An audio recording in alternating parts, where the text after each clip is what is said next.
Hey, shout out that nigga Zach Fox. We in the motherfucking building. Yes, you're tuning into the BrosWhoThink Podcast. This episode 213. And I'm joining my guy, Mr. Brooklyn. Brooklyn, how you doing this week, man? Oh, I'm doing good, bro. I can't complain. You know what I'm saying? Yeah, I feel you. And see, it's been such a weird week with like all my computer shit, work shit different. But shit was in retrograde. My girlfriend told me, she was like, Mercury was in retrograde. I was like, I don't really believe that shit. But I kind of believe that shit because a lot of niggas was down bad. This month been a little weird. I ain't gonna lie. At first, it's been weird. I said, man, Mercury and Gatorade again? I can't stand this shit, man. I can't take that shit, man. I be like, something off. Can't wake up in the morning. I be waking up all fucked up. I can't fall asleep at night and shit. I see all these bitches. I'm like, I can't fall asleep neither. I'm like, fuck all that. I'm finna get this melatonin to fight this Gatorade because I'll be damned if Mercury fuck my October up. Fuck out. It's weird, bro. I was just on a stream. One of my homies was like, yeah, bro, it's been shitty for me the past couple of weeks. I was like, you've been in that retrograde. And that nigga was like, nah, bro, chill out, nigga. And I was like, I don't know. I've been hearing it from a lot of people, bro. It's just been in retrograde. Maybe that shit is real. Maybe it's not. But real quick, housekeeping.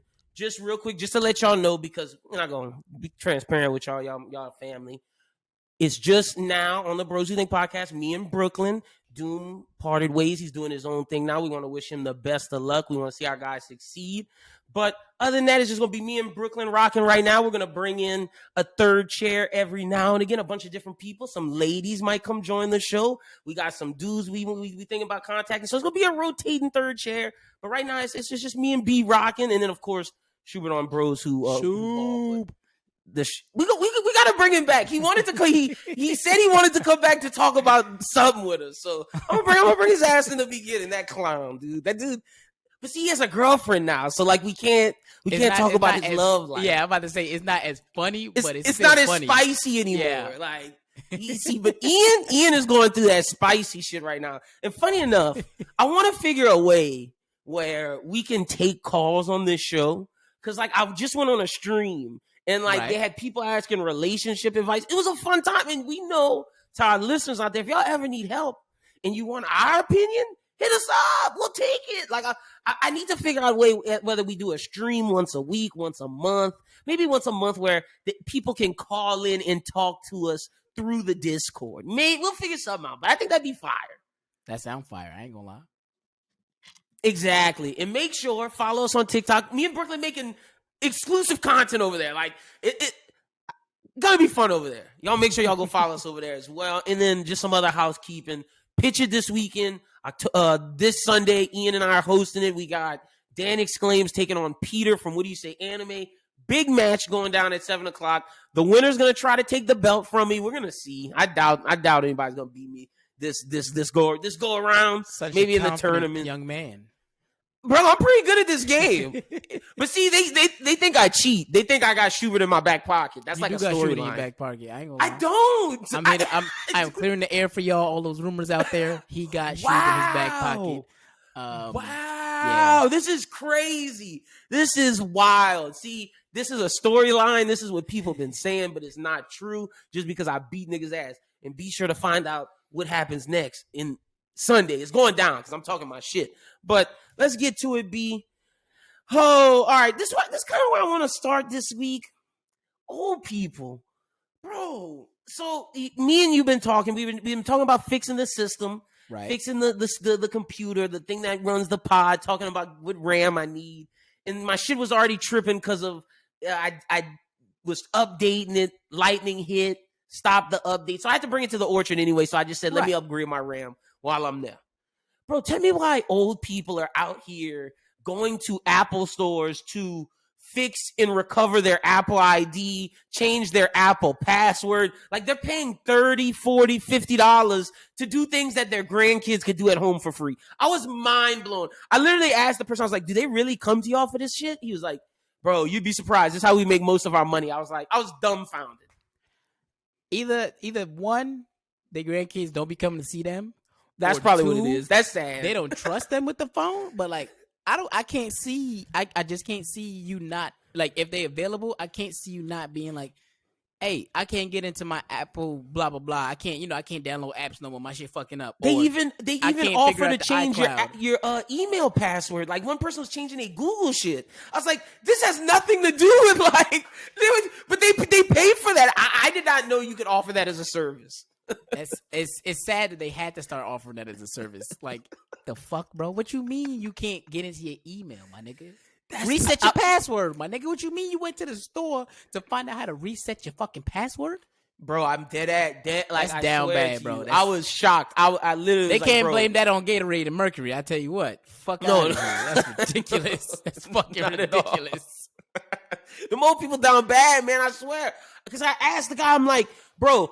Seriously, like I was on the phone with AppleCare all Saturday. Like I tried not to come into here. Right. He was like, that's how you're supposed to do it. But he was like, majority of our business is those people recovering IDs, insane. Changing passwords, changing Apple ID emails, crazy shit. I was just like, I was dumbfounded. I was just like, oh my gosh, I don't want to get old. Like, and then that makes me think of the job place about how it's this tension between older people and the younger people because the older people know that the younger people are being hired for technology and content and apps and all of this hullabaloo, and they're just like, nah, we want to stick to our ways, and it's like stick to it. Just there's a tension there.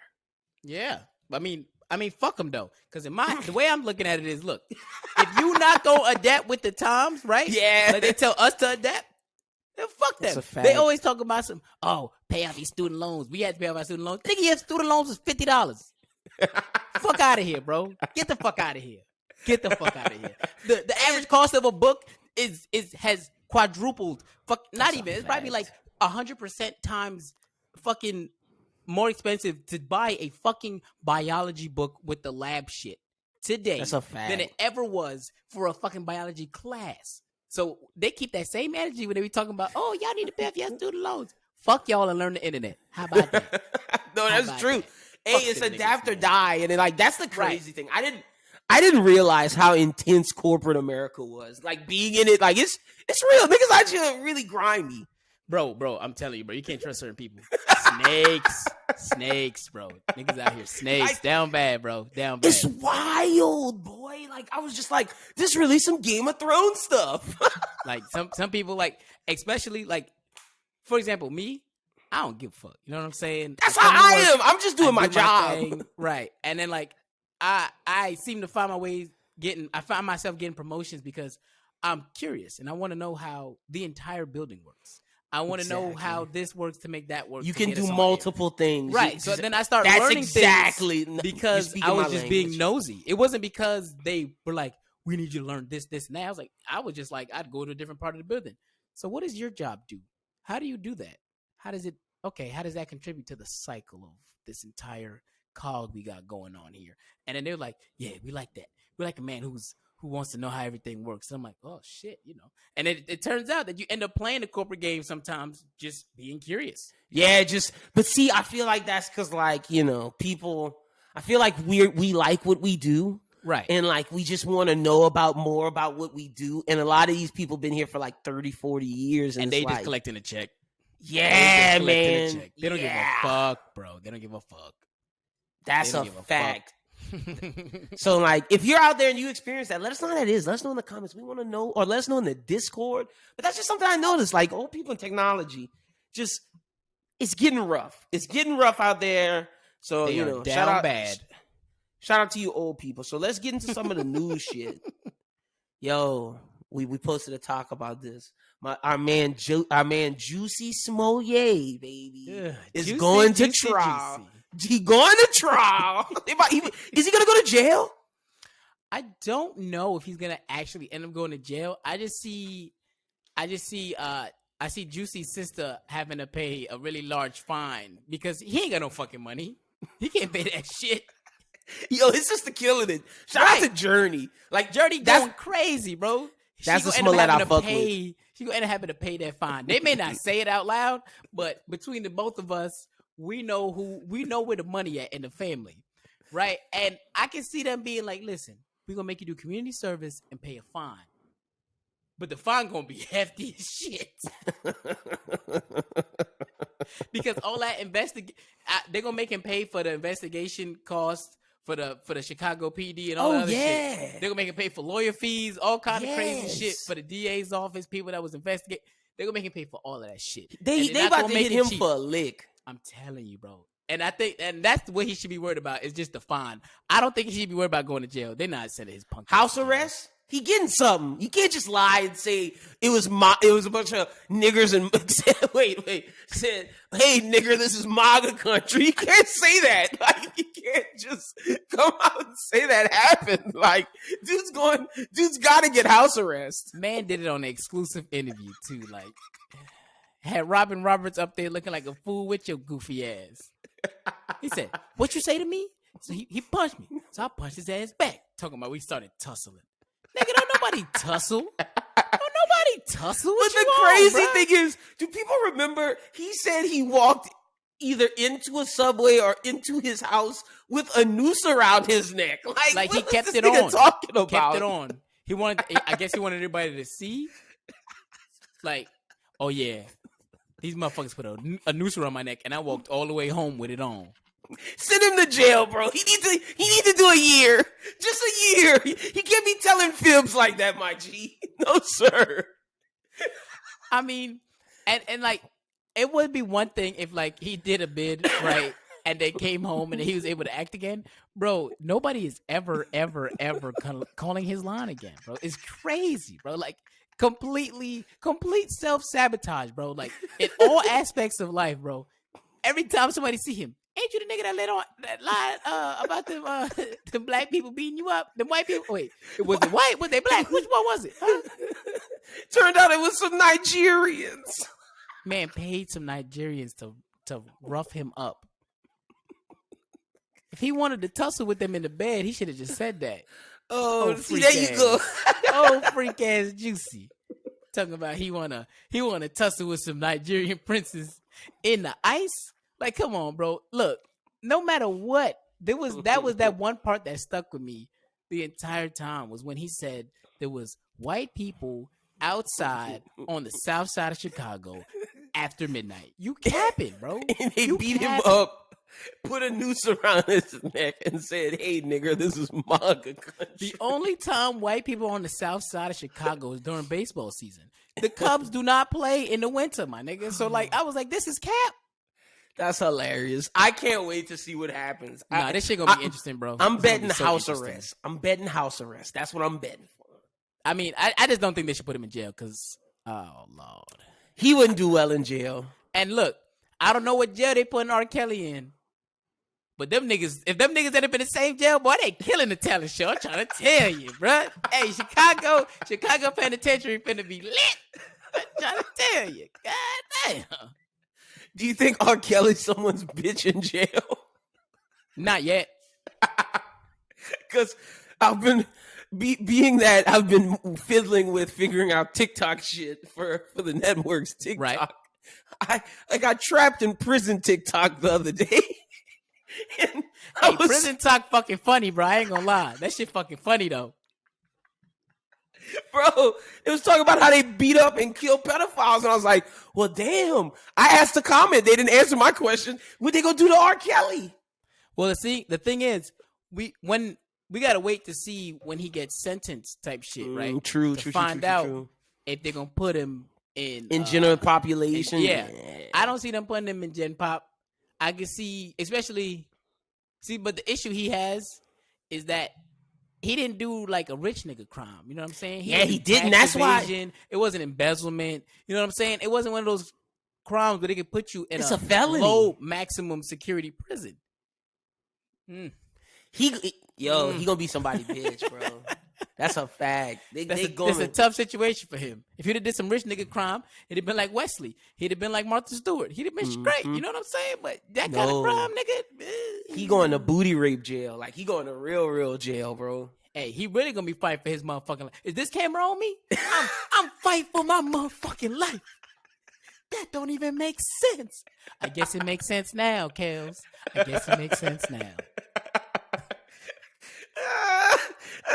They gonna get his ass, boy. That's hilarious. Kale's gonna be on the yard, bro. I'm telling you, he gotta get it, bro. Well, I picture, remember in Life where they got that nigga just pickaxing the rock and he's singing. And I just picture R. Kelly, I believe I can fly, just hitting the pickaxe. He definitely going to fly up out of there. That's a fact. Oh, shit. Oh, that's hilarious. Speaking of niggas going to jail, this not funny. I'm not laughing at this.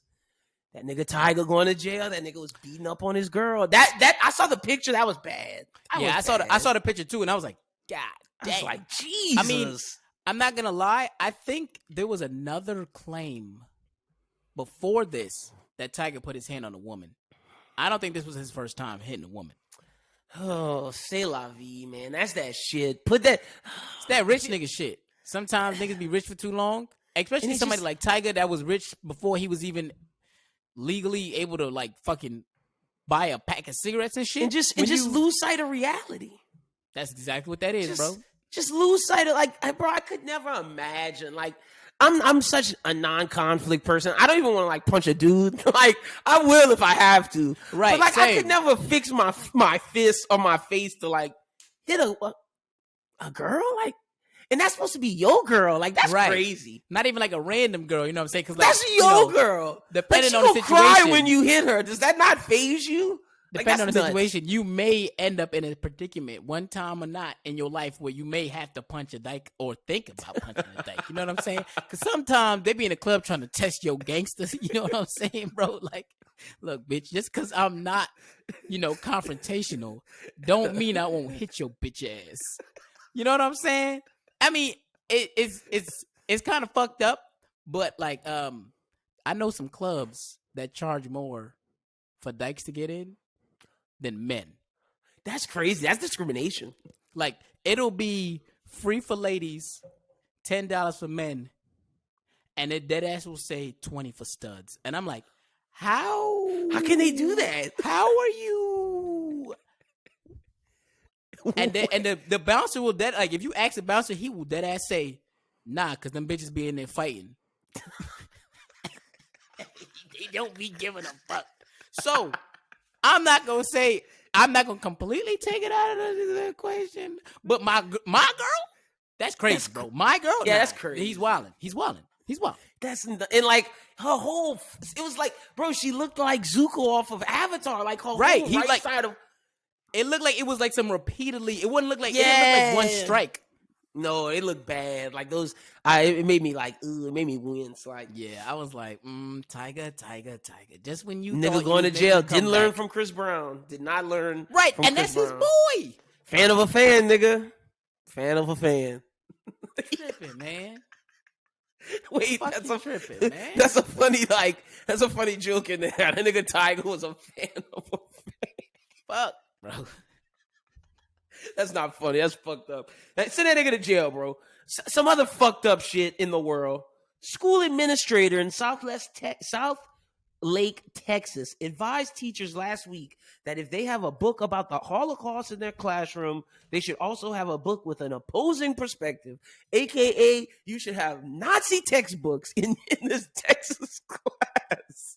What's wrong with niggas, bro? Like, What's wrong with Texas? What's wrong with Texas? You know they always be popping off their bullshit about they want to be their own country. This time, I'm actually considering that shit. What's wrong with them niggas, bro? Let's just let them go. Let's just let them go. That's crazy. Like some Nazi shit. Like I thought in 2021 it should be known that like things we don't like, pedophiles, rapists, Nazis. Like, I'm not gonna say racist yet because I don't think the country's fully there yet to like racist. We're getting there, but we're not there yet. If I'm being honest, you know when it's gonna happen? I thought we were super anti-Nazis. You would think that, right? You would think that, but you remember when we was having all those fucking protests and shit about White Lives Matters and shit? Where did they take it to? Motherfuckers pulled up with Nazi flags, and I'm thinking to myself like, all right, it's one thing to want to feel represented. It's a whole nother thing to take it to this Aryan race shit that you've taken it to. Now you've taken it to an extreme. Yeah. Crazy. There's no need for that. And whoever this South Lake person is, like, let's see, South Lake school administrator, he should be fired. Like, and dude also, still got a job. We need to be flagging every search Everything he searched on the internet. Yeah. Everything he searched on the internet. Everything. And you might want to check the amount of people he failed, like in school. That might be like a real thing. Take his laptop. We need that. Yeah, like somebody call the FBI. Dude might be really down bad. Like, he definitely a person of interest. Like, you say that to me, I'm calling everything. I'm calling everybody. CIA, FBI, the fucking Pentagon. Like, this nigga finna do something. All right, that's a fact. That's a fucking fact. And how we know this nigga wasn't in the insurrection last year? Right. Maybe. I mean, he giving off insurrection vibes. That's what I'm saying. I'm like, bro, what you on, bro? He is. That's a fucking fact. All right, some more stuff in the news. Oh, this is hilarious. Jay wanted a shout out to Jay from the Discord. He was waiting for us to talk about this. Bro, they got that nigga Coach O the fuck up out of here, boy. Lord. Listen. I have so many thoughts on Mr. Orgeron and all of these rumors. Coach O is simp. There's just so many things that he did wrong outside of the locker room, outside of the football field, that it's hard for me to say that I feel sorry for him.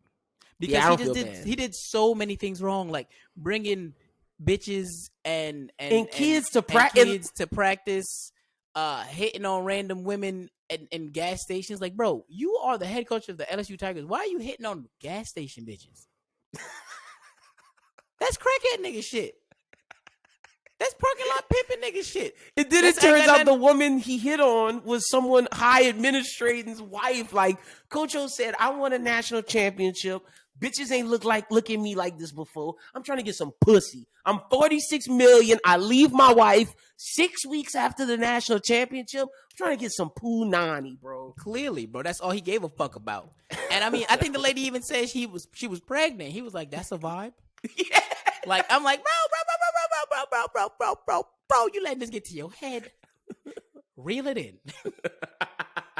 But what drives me is that fact that he had multiple girlfriends with their kids doing drills and practice. That means he's like, hey, little Jimmy, you want to go cover Derek Stingley? Like, no wonder why Derek Stingley don't want to be here right now, nigga. Like, what the fuck are you doing?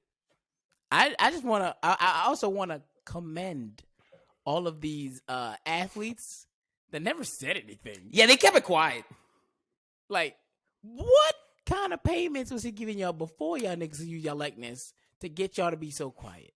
Not one person told her. Not one. I ain't never heard no rumor about this. Nothing. This was quiet. Like, even with the transfers, like, it makes sense why that tight end transferred. It makes sense why we see some of these things, but nobody said anything, and it's crazy, bro. Right, everybody tight-lipped. Nobody said a damn thing, and I'm like, he had shorties running drills and shit? But it makes sense why last week or 2 weeks ago we talk about the guy who calls in the Coach O's coaching show and is like, don't fuck my sister. She's 22 and blonde. We know that's your type.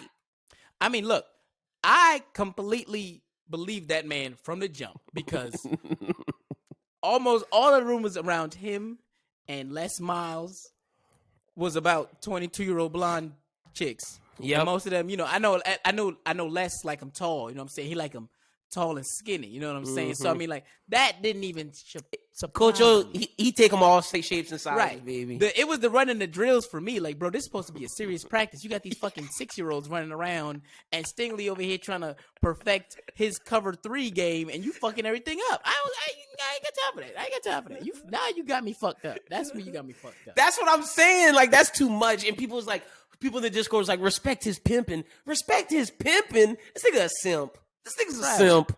Respect his pimping. Fuck out of here. Hey, but he getting paid though. $49 million to leave LSU. That's hard. He gonna be getting paid up until 2025. Nice. Yeah. They was like, look, and you gotta appear back 4 times. See, for me, that was the weird part because, like, say him and Darius Geis get indicted on this Title IX shit. What the fuck? Why? That was the part for me that I was like, I don't know if I want him to make appearances. Hey, they thinking he gonna get scot-free, and then it's like, meet Coach O, championship-winning coach. Like, I think that's what they looking for. I mean, I hope so. He better lay low, because you right, I forgot about that Title IX case. Yeah, I was like, that Darius Geis shit don't look like it's going away no time soon. Not at all. That's gonna be a real deal situation. Oh shit, crazy, Coach O. Nigga had little kids on, bro. That's crazy. Like this, we not trying to win a championship, nigga. Why are these kids on the field, nigga? What are you doing? Nigga is stupid. Oh shit. Also, so yeah, that's pretty much all the real news things, really. But new music this week. Got a lot of new music this week. Let me shout out the albums. Like we played at the top, Zach Fox. Zach Fox's new album is super hard. Shut the fuck up talking to me. It's a comedy album, but it's hard though. Like I take it seriously. So it's Zach that Fox. track from the jump, that shit was fire. I ain't gonna lie. That's what I'm saying. Also, Kirk Knight from Pro Era dropped an R&B auto-tune album that I think is really good. It's called After Dark. Shout out to them Pro Era New York niggas. That shit is hard. Smoke Break by Problem. That's hard. That's a new little EP by Problem. Didn't really like Dom Kennedy from The West Side with Love. Didn't really like it. You know, give it another listen. But that's pretty much all the new. Oh, I didn't listen to the Thug album. Did you? I downloaded it, but I haven't listened to it yet. I'm not gonna. Yeah, I didn't listen to the Thug. I ain't gonna lie. I be in the gym listening to the same songs over and over again. I'm guilty. I need to start listening to new shit when I'm in the gym. The Thug album, people been saying it's fire. I don't know, maybe. I mean, the features looked fire when I looked at the track list. But it is a rock album. I mean, that's I ain't mad about that. Okay. Well, I'm gonna check it out. I'm gonna let y'all know what we think next week because they got a Drake feature, they got a J. Cole feature. Like, yeah, these features look pretty good. I can't lie. He even got a Mac Miller feature. Right, that's what I'm saying. I was like, the feature list. I was like, okay, bitch. Let me add this. I'm gonna add this right now. Thugger. Yeah, I'm gonna add that right now. Okay, so that's pretty much all. I've been listening to like some real rap shit though. That's why only like real R&B shit I listened to this week was the Kirk Knight shit. But that Problem EP gives me Nipsey vibes, like just straight, just West Coast rap. I don't know. That's what I've been vibing with. I'm gonna go ahead and download that one right now. Yeah, that shit hard. Just like the Larry June late night shit. I fuck with that because that's just a bunch of late night vibes and raps. That's kind of what I wanted the Dom Kennedy shit to be, and it really wasn't. So, you know, c'est la vie for that one. I think he had a Quentin Miller feature on the Dom Kennedy album. Quentin Miller, haven't heard that name in a while. Oh yeah, he definitely do got a Quentin Miller feature. Yeah, he do. Bitch. Damn, also, he got a lot of motherfuckers I ain't heard about in a while in this bitch. Also, that Currency album is one of the best Currency albums in a while. That's still Stoned on Ocean. Great Currency album. Great Currency album. Haven't heard of I'm gonna be real. Haven't liked the Currency album since it's been a minute. Because the nigga dropped 2 every year. Yeah, I'm about to say he be dropping like a motherfucker. You blinking this mo shit. I'm like, God damn, I ain't even get to really regurgitate and take in the last one. Yeah, I haven't liked the Currency album since 2018. The project with him and Freddie Gibbs, Fetty. So this shit is hard. So shout out to Currency. This shit is great. That's pretty much all the new music, really. Not too much. Not too much. Now, before we get out of here, some relationship shit. So I was watching something. Do you know what the frog style sex position is? Nah, and I didn't Google it. I didn't want to ruin it. I don't know what it is. I was hoping you knew what it was. Oh no, I thought you had already Googled it. And I don't want to fuck up. I don't want to fuck nothing up. So I was like, I'm not gonna Google it beforehand. I'm gonna Google it right now. I don't know. Okay, so let's see if they got images. Okay, here we go. They do have images. So it's like you're in like a crouching, like leg spread position, like you crouching with your pelvis up, and then she's crouching, but it's reverse cowgirl, but y'all both in a crouch position in a frog stance. This shit looks weird. Yeah, nope, I don't like this. I'll show an image. Yeah, nope, I don't like that shit. All I thought about when I seen that shit, the first thing I thought about was, my hamstring. Fuck, shit. I'm good. Nope. Hell no. Oh, somebody also say this is also considered frog style as well. This is like frog doggy. Froggy. Well, she taking a shit.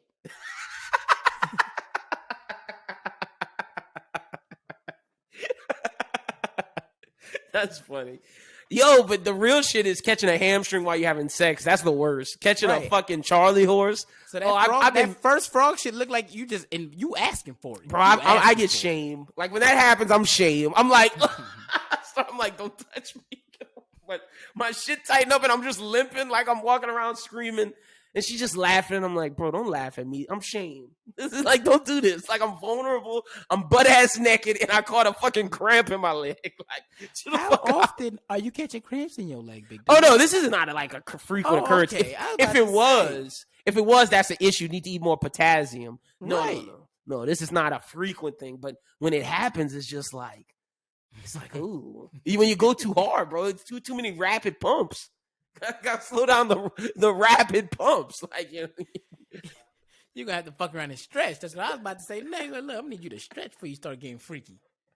Look, soon as she even brush her leg up on you, like, hold on, let me stretch real quick. Stop playing. That's some old nigga. No, bro, no. Hey, you the nigga sounding like an old nigga. I'm trying to help another old man out. He said, hold on, baby. Let me go ahead and get these stretches in. Hey, it's not, like I said, it's not a regular occasion. These lunges in. Oh, God damn. God damn. Also, something I learned from TikTok that I know works from personal experience. Have you ever done the pillow under the back? Like you get them in missionary and you put the pillow like under their ass? Or under like their back area, like right above their ass. You put like 1 or 2 pillows up there. It does something for the woman. Before. Try it.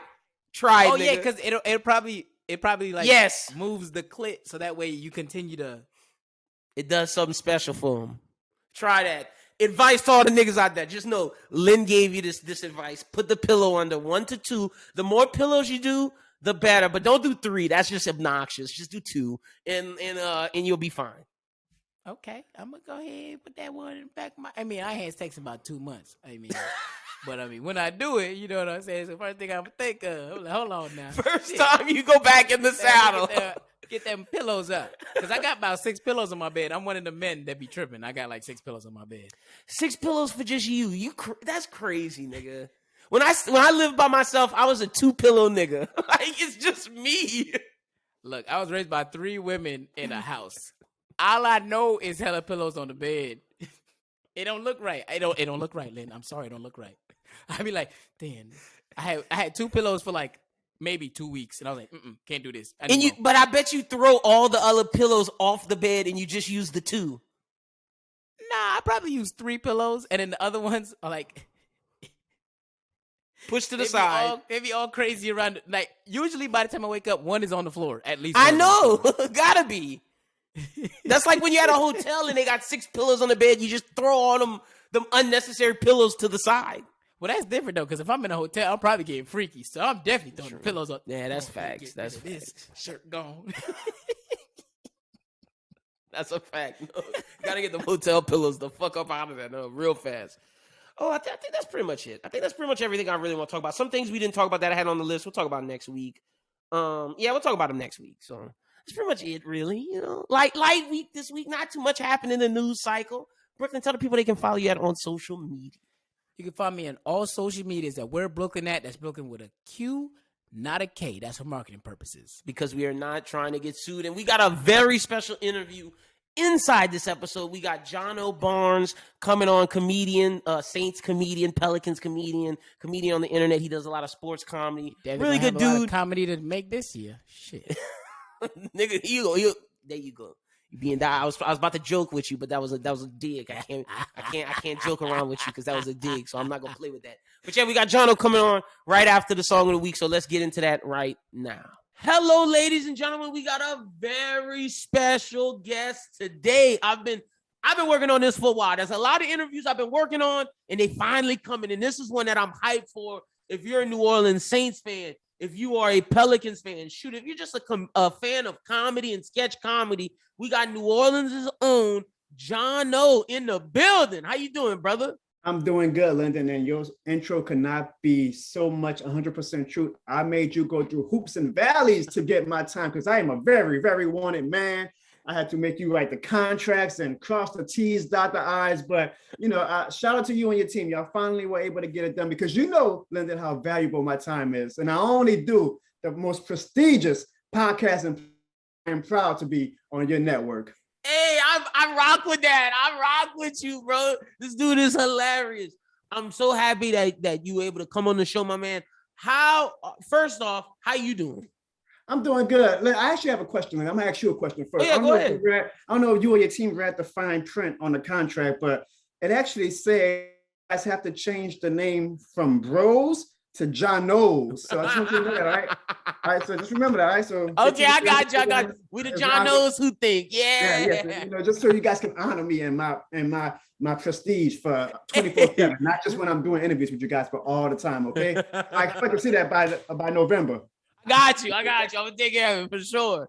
So let's dive into it. What made you before we talk Saints, before we talk Pelicans? Because for those out there that don't know, you are a comedian. What got you into making content, being a comedian, sketch comedy? What got you into that? So I'll preface this by saying, Lyndon, I actually do not know if I want to be known as a comedian. That's because I have the highest respect for the actual comedians. I'm talking about like the ones that we all know, the Dave Chappelle's, Eddie Murphy's, Kevin Hart stands like that, as well as the local ones. Like if you ask me to go do a stand-up for 15 minutes, I'll probably bomb. So that's why I don't want to call myself a comedian. I would say I call myself an entertainer. Gotcha. With comedy being, I'm great at writing comedy. I don't know if I'm the best actor. If you see my YouTube videos, I kind of try to let my charisma shine, but what I would say is that, man, I've been thinking about getting into the content game for years. Now, honestly, not even years, for a decade plus. And I finally think that what pushed me was one time this year, my friend does a podcast and he asked me and my family to be on the show, just to, shoot the breeze, nothing special or anything. My dad watched it, and I'm sure my dad is a little biased, but he was like, you guys did really good. John, I don't know why you've never pursued this. You kind of have a knack for just being comfortable in front of the camera. And I was like, Dad, you do have a good point. And I had so many countless nights where I would just like kind of toss and turn and wonder to myself, what if I actually did put out my stuff? What if I started doing this in 2011 instead of 2021? How much of an audience would I have right now? And one day, bro, I just say, screw it. I'm gonna go for it. I have my typical 9-to-5 like everybody else, trying to make an honest dollar. The blessing, I guess, if you want to use that word, from this pandemic is I work from home now. So I have a lot more flexibility. It's just me and my fiance, and we don't have any kids unless you want to count our dog, who she considers a kid. But so I had the flexibility in the free time, and I'm like, I can use this free time while working from home to actually maybe create content while I'm not, making my commute and sitting in traffic all the time. Yep. Like I used to when I was doing the 9-to-5s and whatnot. So in April, I decided to take a leap of faith. I bought a camera. I said, I'm going to start off doing some vlogs first. Did a few vlogs. And then I noticed that, and this is a huge shock to me, nobody in this area, and we've got some amazingly talented people in the city of New York, the state of Louisiana, including you, Lyndon. Some amazingly talented people, but nobody was really doing like Saints and Pelicans and sports and local comedy from a comedic angle. And I was like, that's a shock. Like, well, maybe this is a niche. Is it niche or niche? I always wondered. I think it's niche. I think you had it right. I feel like niche is more proper for people like me and you. Like the regular Joes could call it niche, but me and you are supposed to say the niche.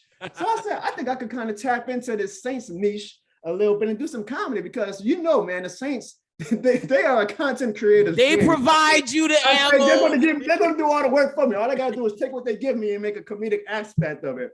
So I did a video in April where I basically kind of mocked all the fans during draft day. People who watch 0 hours of college football, but they have all the opinions in the world. All the knowledge. Hey, Turner. And it was kind of a bit inspired. Like, it was like I was texting my family. You'll be seeing them more in my skits. You probably seen them in one of the latest ones I did with the Jameis. We mocked the Jameis Winston, DeMario Davis pregame huddle, which I had. Yeah, it was great. Myself doing it. We're going to tell later, but we had a ton of fun doing it.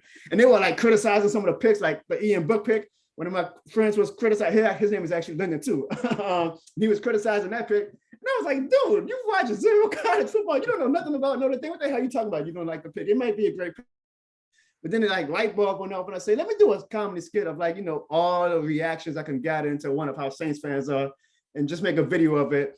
That blew up overnight on Twitter. Shout out to Canal Street Chronicles of SB Nation. They do great Saints content. They actually retweeted my stuff, even though I had no association with them, because I only had about like 500 followers on Twitter when I did that. But people didn't know me as a Saints comedy guy back then, so nobody was retweeting. So like the first 12 hours, it was just like the typical people responding who always respond to my stuff, my family, friends, or whatnot. But Canal Street Chronicles retweeted it. I remember like perfectly. I was getting ready for bed, and they retweeted it around 12 a.m. because I added them. I added like a few. I spammed, I guess. Some people call it spam. Like, but I was like, you gotta get your name out there. I don't want to be annoying and be like, hey, look at my stuff, retweet it. But I also like, I gotta get it out there. Like nobody's going to go proactively search for Jono Barnes, so I gotta get it out somehow. So I retweeted them. I added them and a few other of the local writers and people with platforms.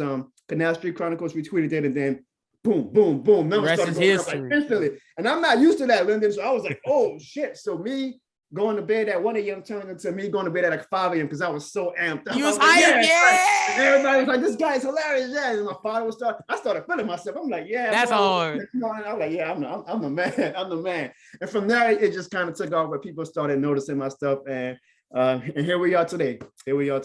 That is freaking awesome. I love that. Just hearing you saying like, when you're first having you staying up till 5, that's genuine because I know how that is when you do something you love and you just see the reaction of people coming out.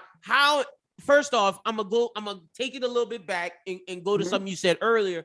How important was it taking that leap of faith? Because I feel like a lot of people who want to make content always are like, what's the magic button? It to me is you just gotta put it out there.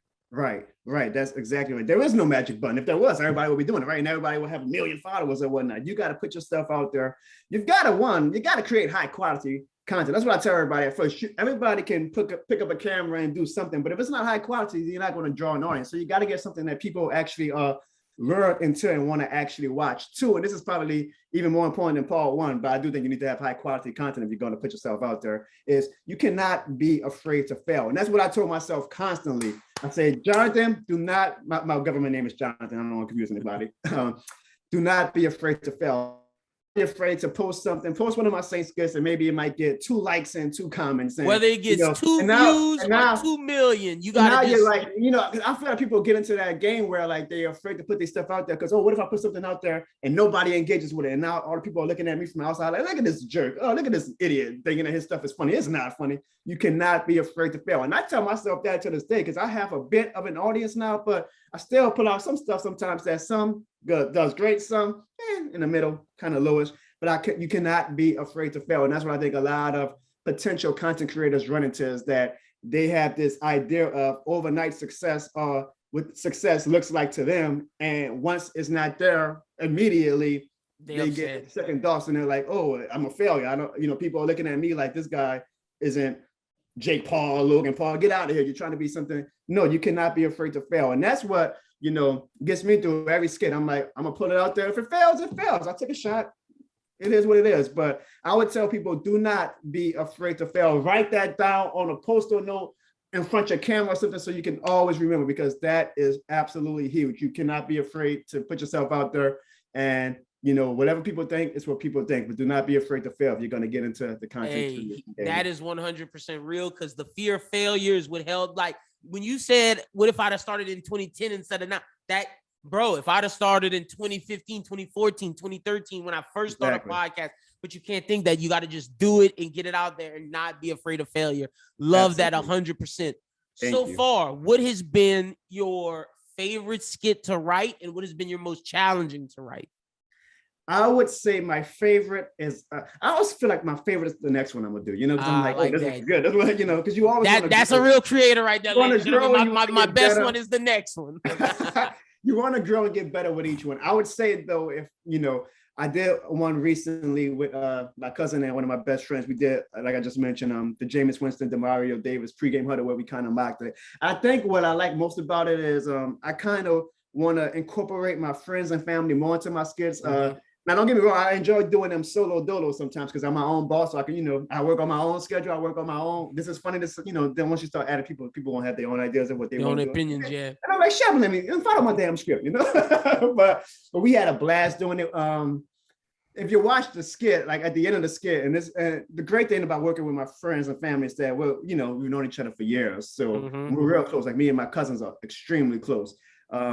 So we have, we know each other and we know how to improv off each other. So, I didn't even write a script. Like I just gave them bullet points. I say to my cousin Dwayne, who played the role of DeMario, I say, hit this point of this speech, hit this point of look at your teammate in the eye. So I could do Jameis's little thing when he did it to Deontay, and finish it off with everybody have each other's back. And so while we were doing it, I say, oh, in my head, like, you know, while we're actually filming, I'm like, oh, I'm gonna jump on his back at the end. Wait, he's not expecting it. So I jumped on his back, and he was like, get off of me, James.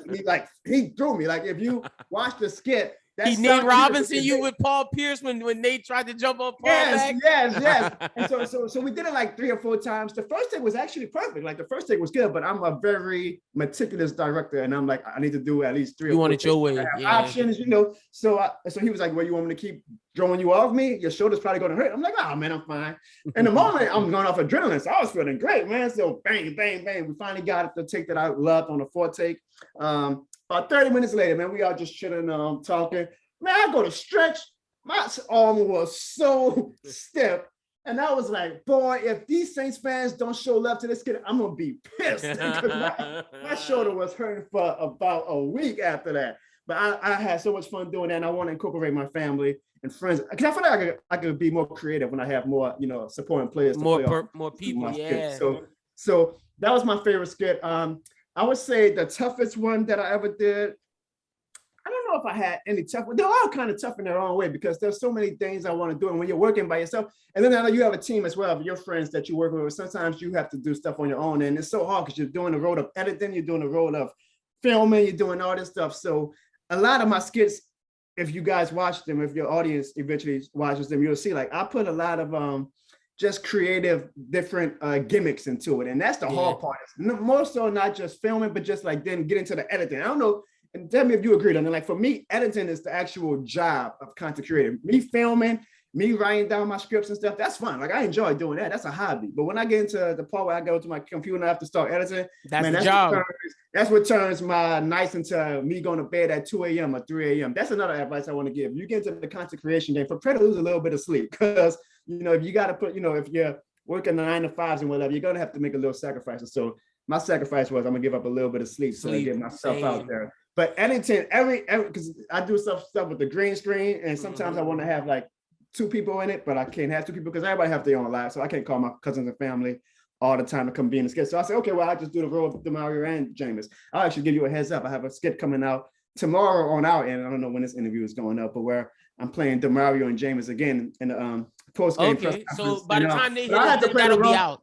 I had to play the role. Yes, it'll be out by the time you post this, I'm sure. I had to play the role of both. So I did DeMario on the green screen, then I did Jameis on the green screen. And like, it's like the pregame huddle where they're both feeding off each other. Where DeMario say something and Jameis is like doing the ad libs. And that took me literally about 2.5 hours just to edit that part together. That turns out to be only like 20 seconds. Like, and you know, when you're doing like, this is only gonna be 20 seconds. And here I am in hour 2 still. For 20 seconds, it takes 2 hours. That's more the tough part of my skits than the actual, you know, filming and everything. It's just editing. So I would say that's probably the toughest part. But whenever you see a reception and a love from people, it makes it all absolutely perfect. You nailed how I feel, man. Editing is legitimately the worst part of what we do.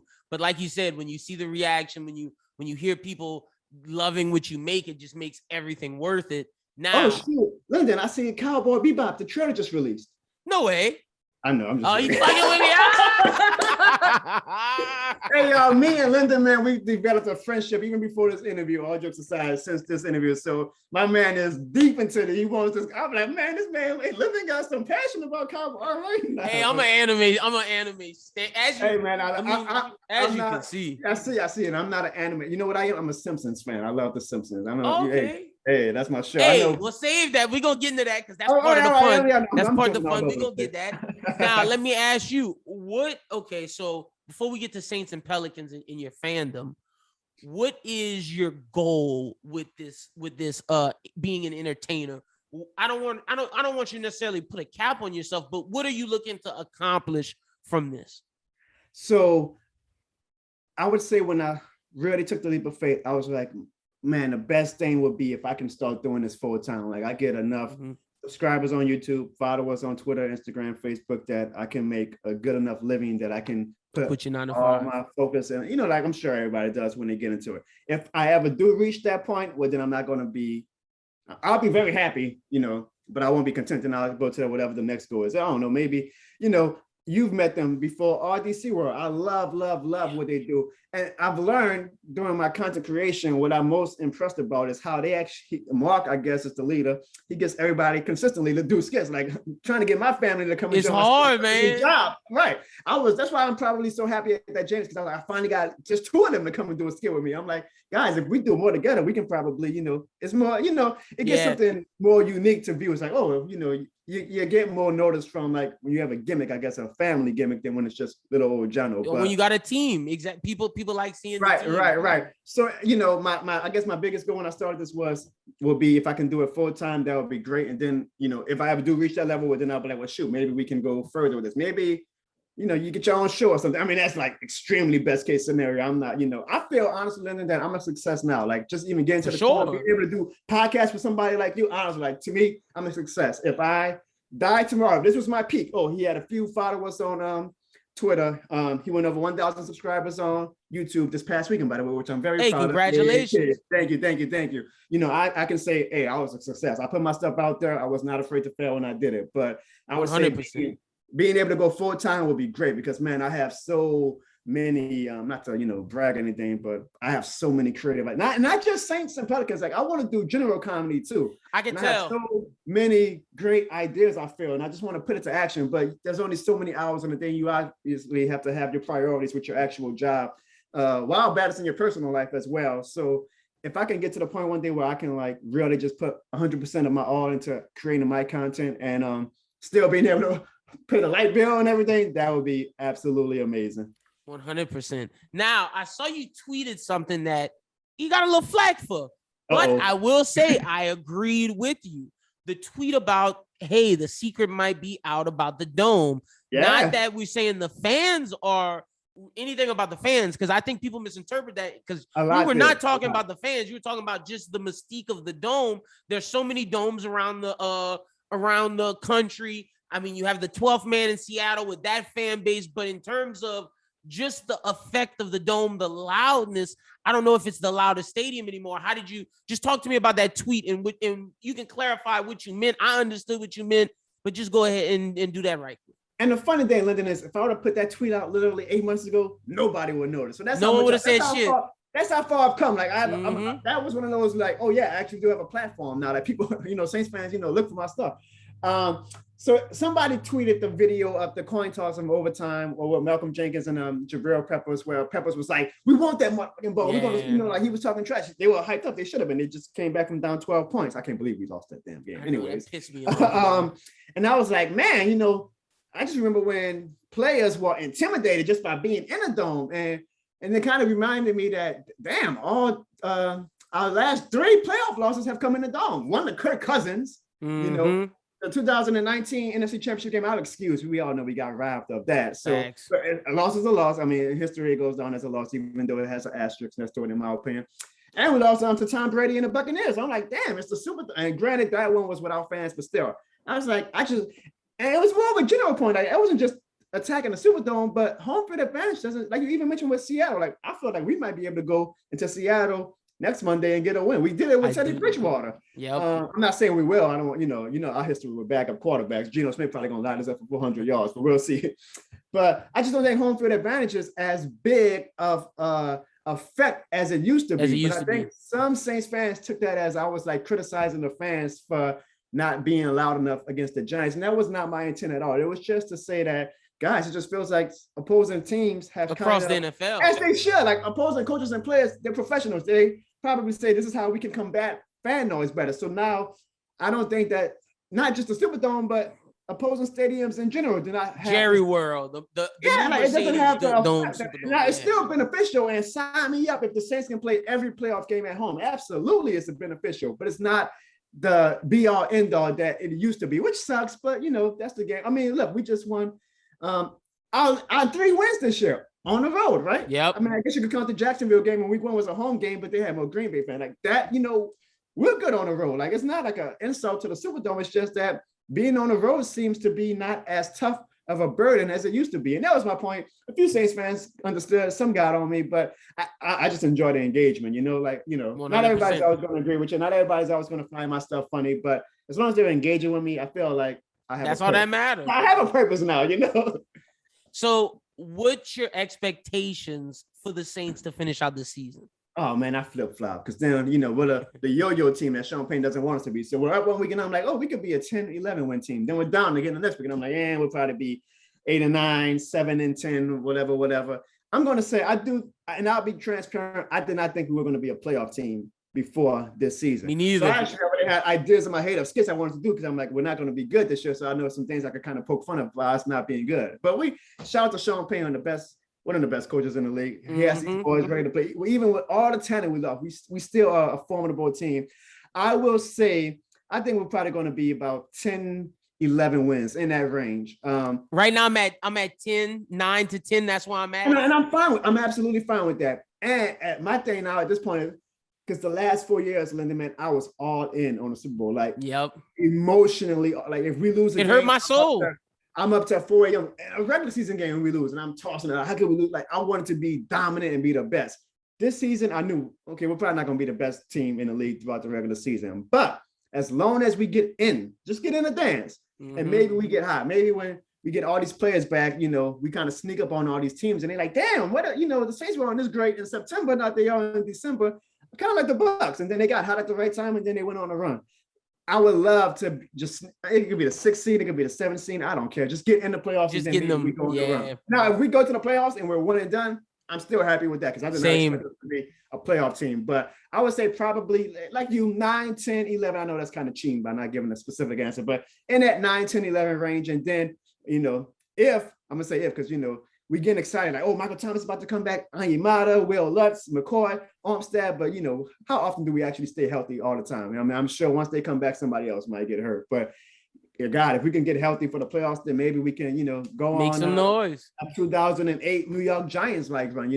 Sometimes it's just about getting hot. So I'm not as critical or focal about being this dominant regular season team as I am just getting in the dance. We don't have to win a 5th straight NFC South championship. Just get in the dance.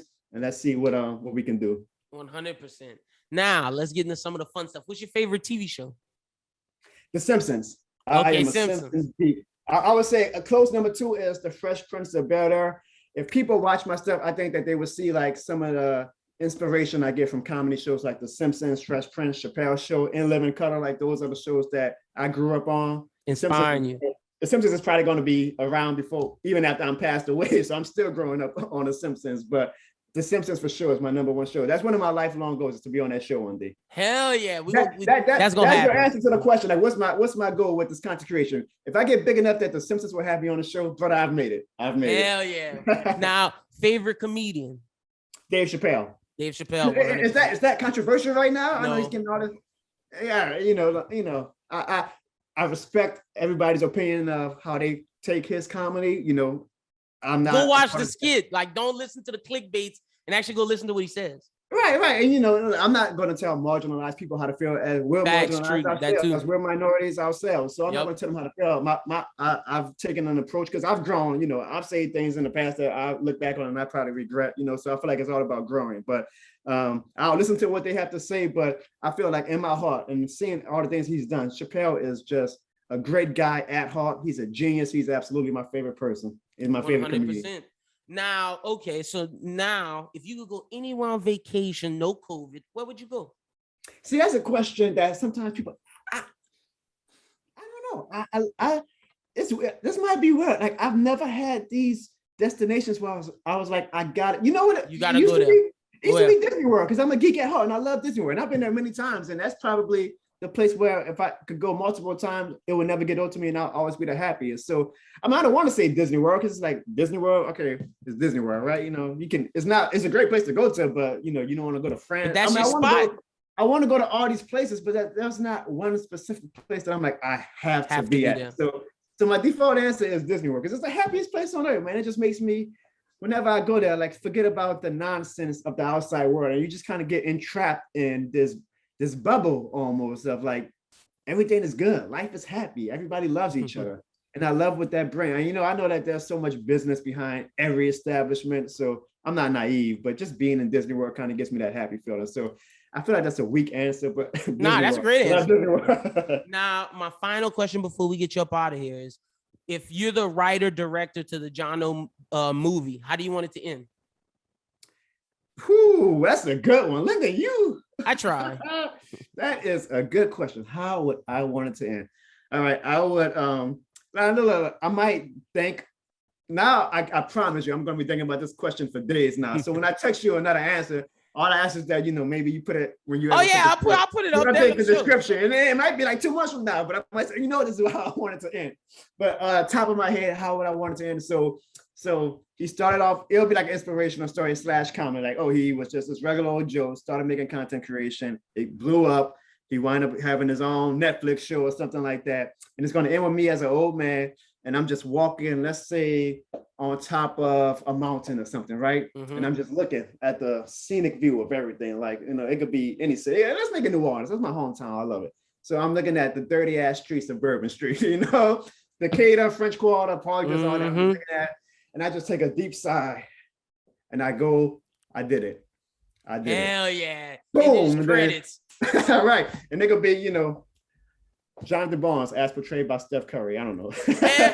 Whatever light-skinned actor. I'll say this. When people, sometimes you get the question, who would you want to play you in a movie? I always say, I would want it to be some actor who doesn't have a name, like somebody who gets elevated by it. Like I wouldn't want to establish. I would want some up and coming so he can get the break that. So you get the break. If somebody's playing me in the movie, then obviously at some point I call it a break. So I want to eventually one day use my platform to lift somebody else back up and elevate others. The way you are using your platform right now to elevate me, which I genuinely appreciate, my man. So you already know. Salute to you. You kind of get into it so much that you don't realize, how much of an impact of how happy you're making people. And when Lyndon sent me that, hey, you want to be on my show? I was like, I told my fiance, I was like, yo, somebody wants to interview me. Yeah.